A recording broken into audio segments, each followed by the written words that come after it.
So we're continuing along to part 2 of our series on using Facebook Page Insights, which is the analytic tool for Facebook pages. And I'm using this Mashable post, which you can see the URL in the upper corner there. I invite you to go check that out because I'm just using this as a script. It's good information, it's just not easy to follow along so much. So if you haven't checked out part 1, please do so. It'll be attached to this blog post, or easily you can go to the YouTube page and find it as well. So here we say, it says Bill's tech company only has 2 full-time employees. He can never seem to find enough hours in the day to get everything done. They can't afford a full-time social media strategy coordinator, but definitely want to leverage the, quote, power of social media that they keep hearing about. In the little time that they have between serving their clients, Bill wants to know what content he should focus on to use his time most effectively. So now we're going to look at how to answer that question.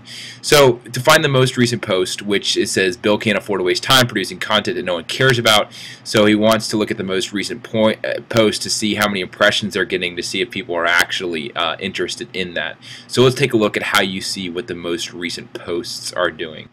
So we just basically clicked interactions here, which is the navigation, and then you see right here is the most recent posts.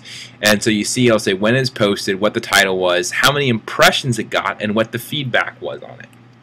So impressions are how many times the post actually appeared on Facebook to someone. So this post appeared 1,482 times. That means 1,482 potential eyeballs saw this.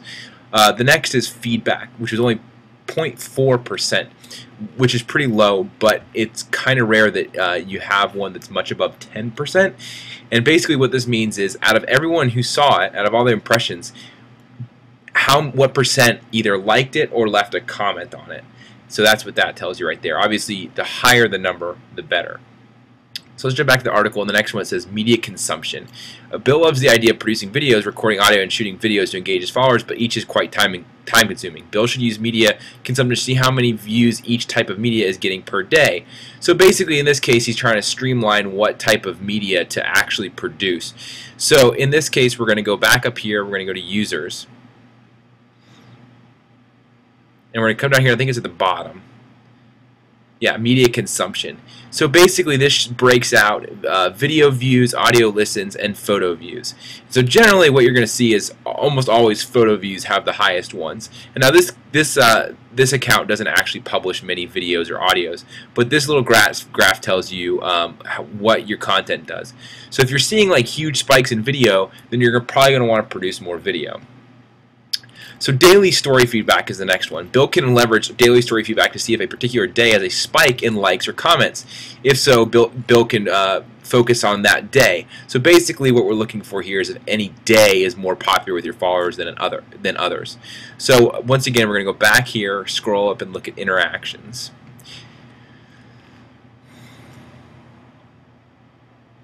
And so here we have daily story feedback. And so what you're looking for is spikes, and here we actually do have some spikes in the likes. The likes on the page, this is likes not on the actual Facebook page itself, but on content that the page is producing.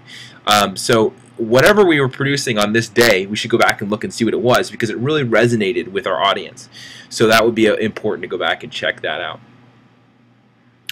The next thing up here is tab views.